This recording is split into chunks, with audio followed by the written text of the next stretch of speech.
நம்ம சர்ச்சுக்கு வர்றதோ, பைபிள் தூக்கிட்டு வர்றதோ, காணிக்க போடுறதோ, பாட்டு பாடுறதோ, வர்ஷிப் பண்றதோ, இது எல்லாம் வேணும் தான். ஆனா அது எல்லாத்துக்கும் மேலாக ஆண்டவர் ஒன்றை பார்க்கிறார். எதை பார்க்கிறார்?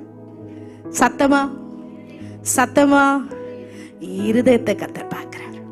அந்த இருதயத்தை கர்த்தர் சுத்திகரிக்கும்படியா நம்ம ஒரு நாள் அவர்கிட்ட என்ன செய்யணும்? நம்ம ஆண்டவர்கிட்ட ஒப்பு கொடுக்கணும். இருதயத்தை ஆண்டவர் முன்னாடி நம்ம சுத்தமா வச்சுட்டோம் அப்படின்னா கஷ்டம்தான். இந்த உலகத்துல நம்ம நிறைய கரை படிச்சுட்டே இருக்கோம். நம்மளை சுத்தி சுத்தி நாம போனாலும், நாம தள்ளி தள்ளி போனாலும் நம்மளை தேடி தேடி என்ன வரும்? பாவம் வரும், அட்ராக்ஷன் வரும்.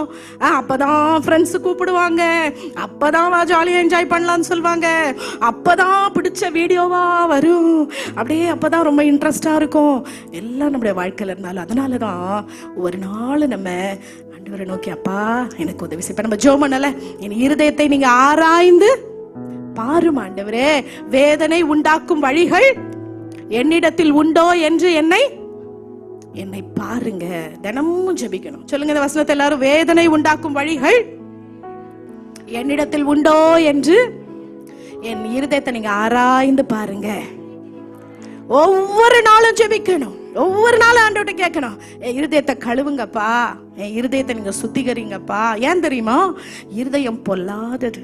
பக்கத்துல பார்த்து சொல்லுங்க, திருக்கும் கேடும் நிறைந்த இருதயம் நமக்கு இருக்கிறது. சரியா? அந்த இருதயத்தை, அந்த பொல்லாத இருதயத்தை அவர்கிட்ட கொடுத்துருன்னா கவலைப்படாதீங்க. அதை அழகா வாஷ் பண்ணி சவுக்காரம் போட்டு, அதுக்கப்புறமா எல்லாமே அவர் போட்டு, வாசனையை போட்டு எல்லாம் போட்டு சூப்பரா மாத்தி கொடுத்துருவார். ஹல்லேலூயா.